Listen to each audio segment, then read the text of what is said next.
Bismillahirrahmanirrahim. Assalamualaikum warahmatullahi wabarakatuh. Alhamdulillah, salatu wassalamu ala rasulillah wa ala alihi wa sahbihi wa wala. Wala hawla wala quwwata illa billah. Rabbi shrah lana sudurana wa yassir lana umurana wahlul 'uqdatam min lisani yafqahu qawlana.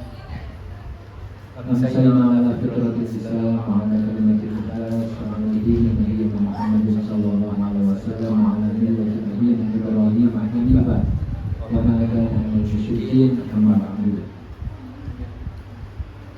Bapak Ibu yang dirahmati Allah, kita sering mendengar bagaimana tadi ayat yang disampaikan juga inna anzalnahu fi lailatul qadar. Kami turunkan Al-Quran ini pada malam Qadar. Allah memberitahukan menggunakan kami. Kami turunkan Al-Quran di malam Qadar. Sebenarnya yang diturunkan di malam Qadar itu adalah Al-Quran yang tidak sama dengan apa yang difirmankan di surah Al-Baqarah ayat 184. Syahrul Ramadan alladzi unzila fihi Al-Qur'an. Tetapi pertemuan seluruhnya dari kitab-kitab Allah itu memang diturunkan di bulan Ramadan. Kita mulai dari kitab Allah yang pertama kali diturunkan berupa lembaran itu yang bernama Suhuf Ibrahim. Suhuf Ibrahim itu dalam catatan sejarah diturunkan pada hari pertama Ramadan. Itu Suhuf Ibrahim. Kemudian Allah turunkan berikutnya adalah kepada Nabi Allah Daud yang kemudian disebut Zabur. Yang Al-Quran disebutkan walaqad katabna fi Zaburi. Jadi Zabur itu tertulis dalam Zabur itu annal arda yarithuha min ibadiyal as-salihun. Jadi Zabur itu juga diturunkan di bulan Ramadan. Jadi dalam catatan sejarah sebagian menyebutkan tanggal 6 Ramadan, sebagian lagi ada yang menyebutkan tanggal 8, sebagian lagi menyebutkan ada tanggal 18, sebagian menyebutkan tanggal 12. Zabur itu diturunkan. Nah, setelah Zabur, Allah menurunkan kitabnya pada Nabi Allah Musa. Nah, ini juga ada 4 perbedaan pendapat, tetapi tetap di bulan Ramadan. Ada yang mengatakan bahwa tanggal 12 Ramadan itu Zabur, Taurat diturunkan. Ada yang mengatakan 13, ada yang mengatakan 18, ada yang mengatakan 20. Tapi yang jelas bulan Ramadan. Kemudian Injil, kalau di dalam Injil sebagian membalik, yang banyak berselisih itu Taurat, ada yang menyebutkan yang banyak berselisih itu Injil. Jadi ada yang mengatakan Taurat itu diturunkan tanggal 6 Ramadan, tetapi Injil yang banyak berselisih. Ada yang menyebutkan Taurat itu yang banyak, yang ada 12, 13, 18, 20 itu Taurat. Nah, sedangkan Al-Quran pada dasarnya kalau di surah Al-Baqarah yang sering dikatakan Syahrul Ramadan alladzi unzila fihi Al-Qur'an, bulan Ramadan yang diturunkan Al-Quran, itu adalah yang disebut Al-Quran secara utuh. Jadi 30 juz, 114 surat, 6.236 ayat itu diturunkan langsung pada bulan Ramadan yang tidak disebutkan tanggalnya, itu adalah Al-Quran secara utuh dari Allah dibawa oleh Jibril untuk diletakkan di Baitul Izzah. Baitul Izzah itu di langit bumi yang dekat dengan kita di atas. Ya. Itu yang disebutkan di surah Al-Baqarah 184, maka syahrul Ramadan, bulan Ramadan alladzi unzila diturunkan di Al-Quran, di dalamnya Al-Quran. Sedangkan di surah Al-Qadar itu inna anzalnahu fi lailatul qadar, itu adalah Al-Quran yang pertama kali turun.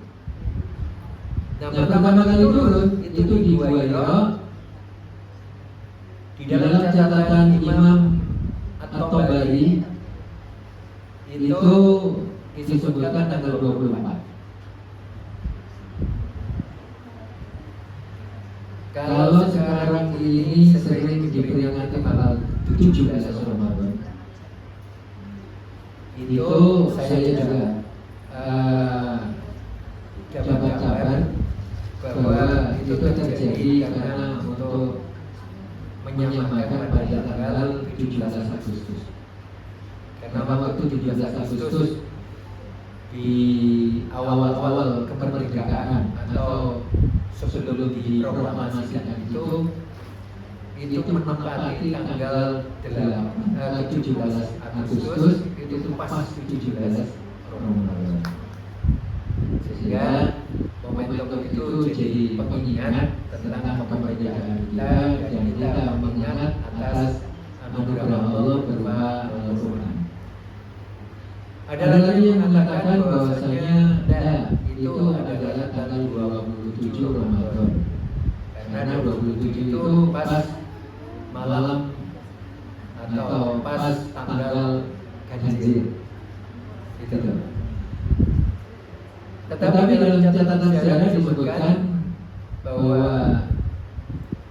Rasulullah itu mendapatkan wahyu, ada yang menyebutkan termasuk sirah Ibnu Hisham itu di tanggal 24 dalam syarahnya, 24 Ramadan. Jadi Lailatul Qadar itu kok tidak pas, kenapa tanggal 25 atau 21? Allahu a'lam bishawab. Jelas seperti itu. Nah, setelah genap 13 tahun diturunkan di Mekah dan 10 tahun diturunkan di Madinah, 23 tahun, maka sempurnalah Al-Quran. Hanya saja ketika Al-Quran sudah sempurna diturunkan dan berada di tangan kaum muslimin, wabil khusus para sahabat waktu itu, Allah Subhanahu wa Ta'ala menggambarkan orang atau kelompok manusia yang menghadapi Al-Quran itu terbagi menjadi 3. Nanti kita bisa temukan di surah Al-Baqarah ayat 1 sampai ayat 20. Ya. Ayat 1 sampai 5 itu adalah golongan orang-orang yang beriman. Itulah yang menerima Al-Quran sebagai hudan, petunjuk. Yang Allah sebutkan, alladzina yu'minuna bil ghaibi wa yuqimuna as-salata wa mimma razaqnahum yunfiqun. Itu kemudian ditutup ayat yang kelima, ulaika ala hudan min rabbihim wa ulaika humul muflihun. Itu kelompok pertama. Kelompok pertama inilah yang sebenarnya kalau kita berbicara tentang kebahagiaan, tidak ada manusia yang paling bahagia kecuali orang yang beriman. Betul. Ya, termasuk kalau tema kita membahas tentang apalagi kebahagiaan lain itu suci, kesucian hati itu tidak ada kecuali ada pada orang yang beriman. Apalagi kemudian keberkahan, berkah itu kan artinya bertambahnya nilai. Tidak ada yang bertambah nilainya kecuali orang yang beriman.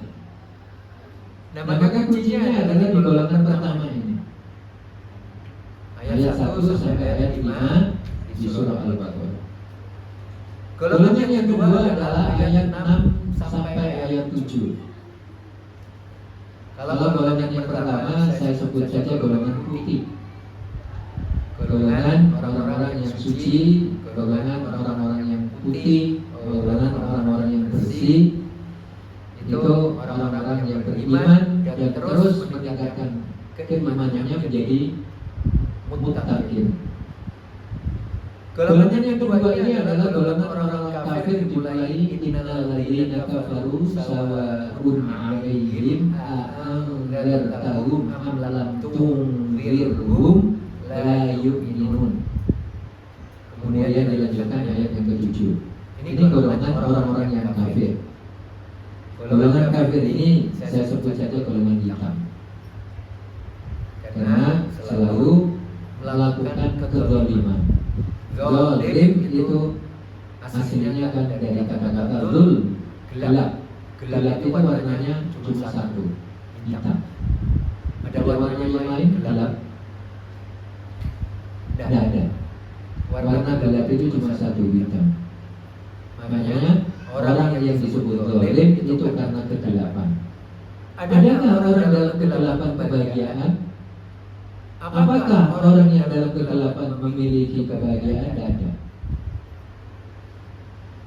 Apakah bisa dalam keadaan suci? Tidak ada. Apakah mereka bisa mendapat keberkahan? Juga tidak. Itulah golongan kedua yang menolak Al-Quran. Golongan yang ketiga ada di ayat ke-8 sampai ayat yang ke-20. Golongan ini muncul ketika di Madinah. Di Mekah belum ada. Dan surah Al-Baqarah ini diturunkan di Madinah. Diturunkan bukan dimulai dari Alif Lam Mim. Ayat-ayat ini terpotong-potong jadi berulang-ulang puluhan kali turun, dan termasuk ayat tentang puasa ini turunnya di tahun kedua bulan Ramadan, bukan bulan Sya'ban, tetapi berbicara tentang bulan Ramadan. Sebagian menyebutkan Rajab. Syahrul ya ayyuhalladzina amanu kutiba alaikumusiyam kama kutiba alal ladzina min qablikum la'allakum tattaqun ayyaman ma'dudat. Itu sampai di situ itu turun bulan Rajab. Sebagian menyebutnya bulan Sya'ban. Kemudian itu menjadi syariat bulan Ramadan, dan itu di tahun kedua Rasulullah berada di Madinah. Selanjutnya nanti turun surah Al-Baqarah juga, tapi terkait dengan ayat jihad. Kemudian sebelumnya jihad turun ayat zakat. Di tahun kedua. Di tahun pertama itu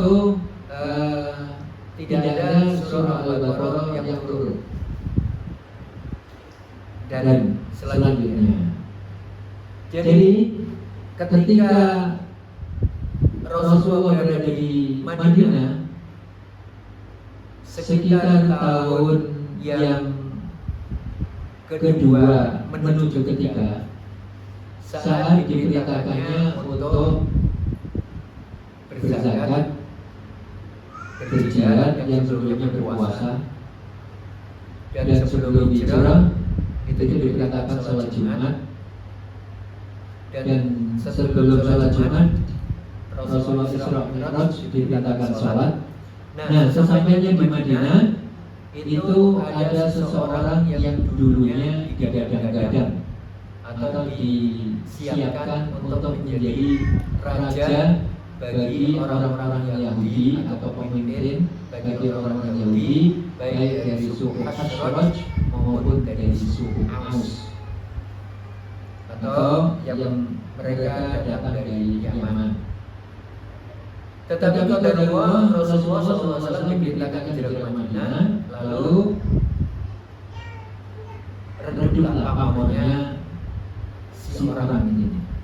Orang tersebut bernama Abdullah, putra dari Pak Ubay, putra dari Pak Salul. Jadi Abdullah bin Ubay bin Salul.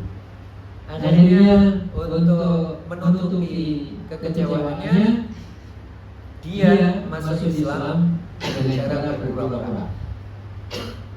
Begitu bersyahadat dan ingin bergabung dengan kaum muslimin dan ingin merencanakan agar bisa merusak dari dalam kelompok sahabat-sahabat yang mengikuti Rasulullah SAW yang sebelumnya sudah beriman. Maka begitu setelah syahadat dan mengakui ketuhanan Allah, langsung Allah turunkan surah Al-Baqarah ayat yang ke-8 yang berbunyi wa minan nas, dan di antara manusia man amana billahi man amana billahi wal yawmil akhir wa ma hum bimu'minin. Itu ayat yang turun untuk memberitahu kepada Rasulullah bahwa yang beriman kepada Allah dan menyatakan beriman kepadamu itu wa ma hum bimu'minin. Karena setelah Abdullah bin Ubay bin Salul itu ada beberapa orang yang mengikuti caranya Abdullah bin Ubay, dan Abdullah bin Ubay ini memberitahukan tentang taktiknya nanti ketika sudah menjadi umat Muhammad, nanti akan melemahkan kaum muslimin. Allah sudah menurunkan itu. Kemudian ayat-ayat berikutnya diturunkan tentang siapa-siapanya sampai ayat yang ke-20. Nah, kembali lagi bahwa tiga kelompok ini adalah mereka yang paling berbahaya, hanya kelompok yang pertama. Maka kalau kita menggunakan istilah menjalin silaturahmi, sebenarnya tidak pas kalau jalinan silaturahmi itu digunakan untuk selain orang-orang yang beriman. Silaturahmi ini kan rahim, yang lahir dari rahim kan tidak semuanya sesuai. Ya, betul. Tetapi pada konteks pengikat tali silah itu hubungan rahim, itu adalah rahim, itu yang bisa mempertahankan hanya orang-orang yang beriman saja. Allah sudah menyatakan tentang putra dari Nabi Adam, Qabil dan Habil. Yang bisa mempertahankan hanya Habil. Qabil tidak bisa, yang akhirnya jatuh membunuh Habil. Berikutnya, keluarga Nabi Idris, kalau kita baca juga dunia, yang bisa mempertahankan tentang misi Nabi Idris, ya, itu juga putra-putra beliau yang beriman dan kemudian bersama umat-umat beliau. Turun lagi Nabi Nuh, putra Nabi Nuh yang bisa mengikat ikatan kebaikan dalam rangka untuk mengikuti apa yang dikehendaki Allah. Juga putra-putranya yang beriman yang naik kapal, yang ikut naik kapal, yang tidak ikut Kanaan maka akan terpisah. Itu juga demikian. Selanjutnya nanti kepada keluarganya Nabi Ibrahim juga selanjutnya semuanya. Yang bisa mengikat itu hanya orang-orang yang beriman saja. Sedangkan orang kafir tidak bisa diikat sampai bapak Nabiullah Ibrahim sendiri. Dan begitulah termasuk paman Nabiullah Muhammad SAW. Ya, ada beberapa karena bapak dari Nabiullah Muhammad itu kan termasuk putra yang bungsu atau yang terakhir di atasnya itu ada saudara-saudara kandungnya yang banyak. Nah, itu yang bisa mempertahankan keutuhan ketika syariat Allah diturunkan. Ya hanya yang mau beriman, yang enggak ya tetap mengikat diri, tetapi ikatan itu tidak bisa diperkuat sehingga sebenarnya Abu Thalib juga tidak bisa mengambil apa yang dimiliki Rasul untuk beriman. Jadi kalau ada orang yang beriman, kalau dia tidak bisa mengikat tali silaturahim, berarti keimanannya itu masih diragukan atau bisa dikatakan bahwa keimanannya itu butuh diperbaiki. Karena tali silaturahim yang dihubungkan itu keberkahan akan muncul. Keberkahan itu adalah tambahan nilai. Dari mana kita menambah nilai? Yang pertama adalah jika kita mengingat di surah Al-Asr, yang bisa saling menyatakan ketika dinyatakan diterima, ketika mengingatkan juga dalam keadaan ridho, yang diingatkan juga ridho, tidak akan terjadi kecuali pada orang-orang yang beriman. Kalau bukan orang yang beriman diingatkan belum tentu. Bahkan orang yang beriman kalau pura-pura juga tidak bisa. Makanya kemudian Allah mengingatkan kepada kita semuanya, jika kita mengantarkan untuk mengingatkan tentang kebaikan, maka antarkan dengan keridhaan. Jika kita ridho tetap tidak diterima, maka sesungguhnya yang paling penting setelah itu tidak bisa dikomentari, tapi harusnya didoakan. Kalau kita komentari, maka akan dijadikan kita jengkel. Itu yang sering dilakukan oleh Rasulullah SAW dalam dakwah beliau. Seperti ketika mengajak pamannya, Abu Lahab itu pernah menawari, Muhammad, kalau engkau menginginkan kekuasaan, sudah, kau ambil semuanya, tapi jangan kau teruskan sisi. Kemudian dibalik penawaran, wahai Abu Lahab, jika kau menginginkan, engkau tetap berkuasa dan bermanfaat juga, ambil saja. Tetapi ikuti kami. Ketika dia balik itu juga ketika. Jadi di sinilah kemudian Allah memberitahukan tentang kembali di surah Al-Kahfi. Jadi Abu Lahab itu ketika Rasulullah sudah menjadi Rasul, itu paling sayang. Apa saja yang dimiliki oleh Abu Lahab itu sering diberikan kepada Muhammad yang masih kecil. Itu selalu yang termasuk di antara keluarga itu yang mana tidak Abu Lahab. Itu bapaknya juga sekali dengan Rasulullah ketika masih kecil. Begitu jadi Nabi, firman Allah diturunkan, mulai dia tidak menginginkan keberadaan keponakannya. Dan inilah yang kemudian ada kelompok dari dunia.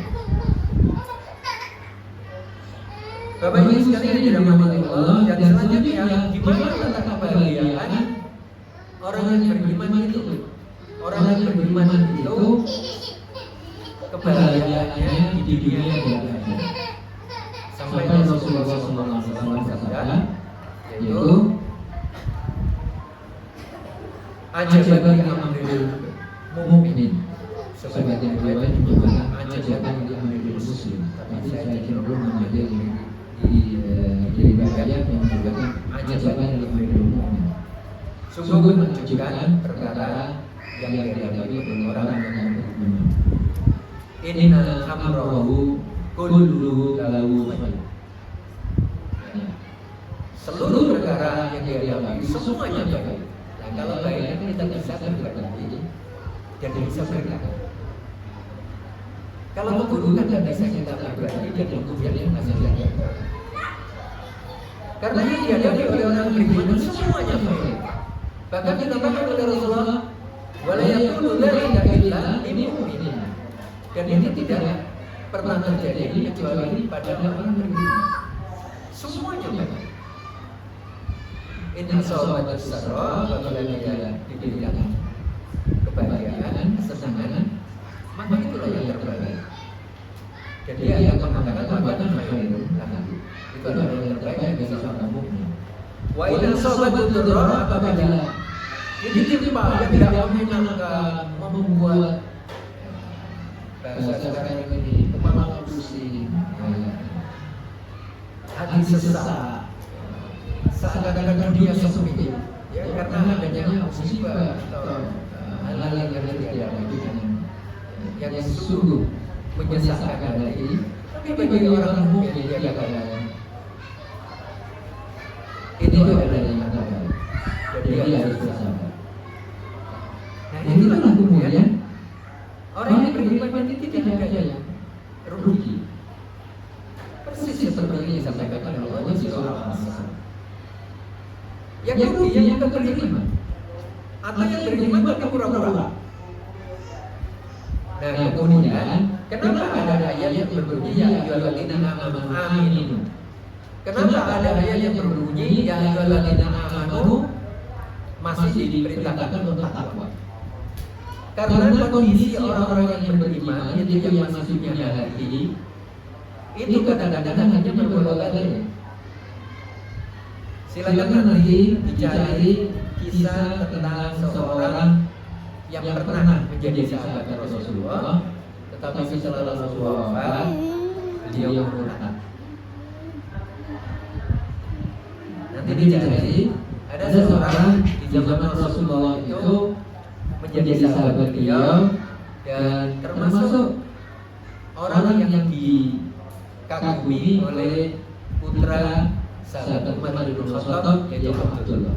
Abdullah bin Umar sangat kagum sekali dengan orang ini bernama Rajal, putra dari Bapak Unfur. Rajal bin Unfur. Rajal ini beriman ketika bersama Rasulullah, apa saja yang diperintahkan Rasulullah itu gercep bahasa gerak tepat, segera dilaksanakan. Tapi begitu Rasulullah wafat, kemudian Khalifah Abu Bakar dibaiat, Rajal ini kemudian mulai meninggalkan Jamaatul Muslimin, bergabung dengan nabi palsu yang bernama Musailamah.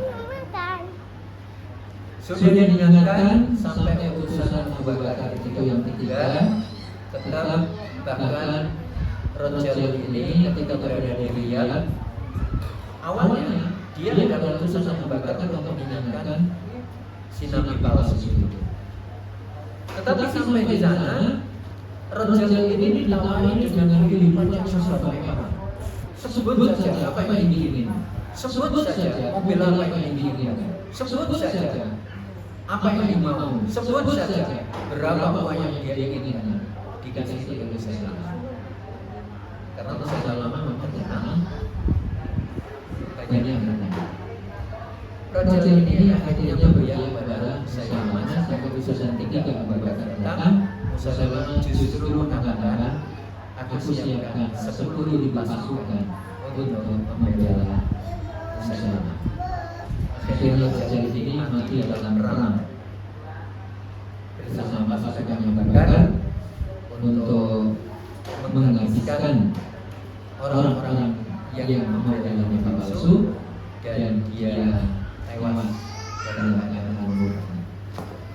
Inilah Allah Subhanahu wa taala selalu mengingatkan ya ayyuhalladzina amanu, setelah itu masih dikatakan ini takwa. Padahal orang yang bertakwa itu pasti beriman. Tetapi orang yang beriman belum tentu takwa. Itulah juga ada ya ayyuhalladzina amanu amin. Wahai orang yang beriman, berimanlah. Kenapa harus dijual kalian? Untuk memuatkan, dan untuk memuatkan. Sehingga kalau dalam keadaan beriman, dia bisa menebarkan kebaikan dan berkah. Sehingga kalau dia tetap beriman, maka dia juga berkah bagi keluarga dan orang tuanya yang beriman. Sehingga kalau dia beriman, dia bisa menjadi penguat bagi tali silaturahmi dan selanjutnya. Nah, inilah Bapak Ibu sekalian yang dirahmati Allah, pentingnya kedudukan kita sebagai orang beriman untuk tetap kita pertahankan dan kita fungsikan keimanan itu supaya tidak didahului oleh syaitan yang menjadi tentaranya iblis agar kita keluar dari jalan Allah. Syaitan juga mengingatkan oleh firman Allah yang dikatakan yang pertama orang kafir. Waqala alladziina kafaru lil ladziina aamanu. Berkatalah orang kafir kepada orang yang beriman, ittabi'u sabiilana. Ikutilah jalan kami, kata orang kafir yang menjadi syaitan. Falnahmil khataaya, kesalahan-kesalahan kalian yang kami jamin. Itu. Langsung dijawab oleh Allah, wa ma bihamilina min khataaya min syai'. Padahal yang mau menjamin kesalahan kita itu belum tentu dia bisa menjamin kesalahannya sendiri. Begitu juga Allah berfirman tentang syaitan yang mengajak kita untuk kafir. Kama tadi syaitan, sebagaimana syaitan. Ini qala lil insani kufur, ketika berkata kepada manusia kafir. Dan walamma kafara, ketika manusia dia kafir, maka syaitan mengatakan, qala inni bari'un minka. Aku berserah diri, aku berlepas diri darimu. Tadi kan yang jadi syaitan. Iya, tapi kan yang mau aku. Nah, setelah syaitan sendiri berlepas diri dari orang-orang yang dia kafir, akhirnya jadi kafir. Lalu syaitan sendiri mengatakan ini akhafullah kepada syaitan kepada Allah Tuhan alam semesta. Syaitan ini takut. Nah, sementara yang dia seringkali tidak takut kepada Allah. Inilah pentingnya memfungsikan keimanan itu penting. Karena tidak ada lagi orang berbahagia lebih bahagia dari orang yang beriman. Tidak ada. Harusnya begitu. Dan kebahagiaan itu muncul dari keridhaan Allah. Sebab itulah ketika kita dikatakan seperti itu, mari kita perhatikan. Ketika kita mengatakan rodi itu dia Rabbana, aku rela Allah sebagai Rabbana. Berarti kita harus siap sebagai orang beriman dalam kondisi apapun, diuji apapun, diberi oleh Allah apapun, dalam kondisi apapun, kita senang atau tidak, kita suka atau tidak, tetap harus ridho kalau kita mengatakan kalau itu billahi. Mudah-mudahan ini yang harus kita implementasikan, yang kita harus dasari dari itu. Karena itulah kemudian para sahabat itu disebut radhiyallahu anhum wa radu anhu. Kemudian setiap nama sahabat kemudian disebutkan radhiyallahu anhu. Yaitu ini yang harus kita lakukan. Maka inilah mari kita fungsikan keimanan kita supaya kita bisa menebar berkah, kita bisa mengeratkan tali silaturahmi, dan kita juga bisa lebih banyak berbagi dalam nama sesuatu atau saling mengingatkan untuk nama sesuatu. Tentu, ya Allah sudah memberitahukan tentang hal itu di ayat-ayat yang berkaitan. Itu jelas terbawa sehingga saya nanti dan sebentar lagi kita akan masuk waktu maghrib. Ya, saya akhiri dengan ungkapan begini. Kalau Allah mengajari kita untuk beriman, berarti umatnya tetap hidup yang aman. Aman itu kan enak. Kalau Allah mengajarkan kita untuk kita menjadi Islam, sesungguhnya nama Islam itu ada selamat. Maka selamat, aman, inilah yang harus kita pastikan sampai akhir hayat kita. Dan semoga dengan kita menjalin tali silaturahim, dengan kita mempertahankan keimanan kita, jangan lupa sering-sering berdoa untuk diri kita, keluarga kita, dan anak keturunan kita. Ya muqallibal qulub, tsabbit qalbi ala dinik. Kita sering-sering membaca. Semoga apa yang saya sampaikan menjadi pendengar bagi saya dan kita semuanya. Saya cukupkan sampai di sini. Allahu a'lam bishawab. Mohon maaf jika ada kekeliruan. Hadanallahu wa iyyakum ajmain. Assalamualaikum warahmatullahi wabarakatuh.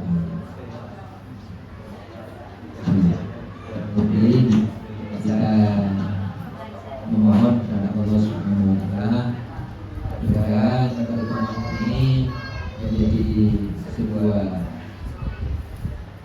amal saleh kita semuanya dan bisa diikuti oleh anak dan keturunan kita serta keluarga dan bersama kita. Bismillahirrahmanirrahim. Allahumma shalli ala Rasulillah Muhammad sallallahu alaihi wasallam wa ala alihi wa sahbihi wasallam tasliman katsiran walhamdulillahirabbil alamin. Allahumma ya rabbana atina min ladunka rahmah wa hayyi lana min amrina rashada. Ya Allah, jika yang kami lakukan ini terdapat kebaikan yang Engkau ridhai, maka jadikan orang-orang setelah kami juga mengikuti yang lebih baik dari apa yang kami lakukan. Rabbana zalamna anfusana faghfir lana wa tub ilaik warhamna anta maulana fansurna 'alal qaumil kafirin. Ya Allah, jika perjalanan hidup kami masih banyak kekurangan yang kami lakukan, maafkan kami dan berikan kami petunjuk-Mu supaya kami bisa mengakhiri hidup tidak dalam keadaan kezaliman, tapi kita sampai akhir hidup kami dapat mengikuti petunjuk. Ya muqallibal qulub, tsabbit qulubana wa quluba ahli buyutina wa quluba dzurriyyatina ala dinik. Wahai Allah yang mampu membolak-balikkan hati, tetapkan hati kami, hati keluarga kami, hati anak keturunan kami, agar tetap dalam agama-Mu. Wa ya musabbiqal qulub, sabbit qulubana ala ta'atik. Dan jadikanlah hati kami ini untuk cenderung, condong hanya untuk taat kepada-Mu saja. Rabbana taqabbal minna innaka antas samiul alim wa tub 'alaina innaka antat tawwabur rahim.